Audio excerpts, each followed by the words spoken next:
Help me hit 4,000 subscribers. Support the video with a like and share your thoughts in the comments. I read everyone. Thank you. I always believed trust was the quiet glue holding relationships together. My girlfriend, Leora, worked at a marketing firm that loved throwing themed office parties. She'd always return with fun stories about quirky coworkers and inside jokes I never quite understood. I wasn't the jealous type, and I didn't want to be the boyfriend who hovered. So when she invited me to this month's summer glow party, I agreed without much thought. I just wanted to support her.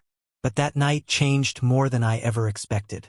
The moment we stepped into the decorated hall, bathed in neon lights and pulsing music, I noticed how everyone seemed unusually excited to see her. People called her name, Leora, over here, like she was the star of the place. I didn't mind. I felt proud, actually, but that pride didn't last long. There was one guy, though, who instantly made me uncomfortable. He had the kind of overly confident grin that screamed trouble. His name was Maven, unique, sharp, almost theatrical. When he greeted Leora, the way he leaned in felt too familiar. She introduced him as her team lead, and he extended a hand to me, but his eyes didn't match his polite smile. It was like he was sizing me up, deciding if I mattered. For the first hour, things stayed normal. We mingled, grabbed drinks, laughed at awkward karaoke attempts. But I kept noticing how Maven hovered around Leora, standing too close, touching her arm lightly when making a point, whispering jokes only she could hear. She brushed it off, insisting he was just friendly, the kind of coworker everyone tolerated. I tried to relax, but then the moment came, the one that shattered my calm. The DJ switched to a slow, nostalgic track. Couples drifted to the dance floor. I was talking to one of her colleagues about vacation spots when I heard her laugh, soft, embarrassed, the way she laughed when she didn't want to make a scene. I turned, and there he was. Maven had wrapped an arm around her waist, pulling her closer than any professional coworker should. She tried to step back, but he tightened his grip, saying something I couldn't hear. Her smile had disappeared. My body heated instantly. The room blurred around the edges. But instead of storming over, instead of yelling, instead of doing the obvious boyfriendly thing, something in me went perfectly still. I wasn't going to cause a public scene. I wasn't going to make this about anger. I wanted clarity. I wanted truth. So I walked over calmly. Leora, I said softly, you okay? Her eyes flicked up desperately. No, he just... Before she could finish, Maven cut her off with a smug half-laugh. Relax, man. We're just having fun. Office culture, you know? His hand was still on her waist. I looked at him, not with fury, with something more unnerving, complete self-control. That's funny, I said quietly, because she doesn't look like she's having fun. He smirked, rolling his eyes as if I were dramatic. So I turned to Leora, ignoring him completely. Do you want to leave? Her relief was so visible it almost hurt to see.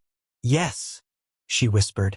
And this was the moment my reaction shocked everyone.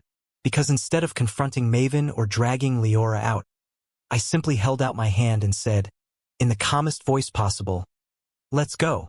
Anyone who respects you will understand why. She took my hand instantly. Maven scoffed behind us. Wow, sensitive much. I didn't respond. I didn't look back. But several coworkers did, faces shifting from confusion to disapproval as they watched him. My silent exit had done more damage to him than a punch ever could.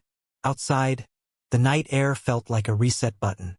Leora held on to me tightly, her voice trembling. I'm so sorry. I didn't expect him to do that. I thought he was harmless. I know, I said gently, but you don't have to explain. I saw enough. We sat in the car for a moment, letting the tension melt. She reached over, squeezing my hand. You handled that better than anyone I know. I was scared you'd yell or start a fight. I didn't want drama. I didn't want drama either, I said. I just wanted you to feel safe.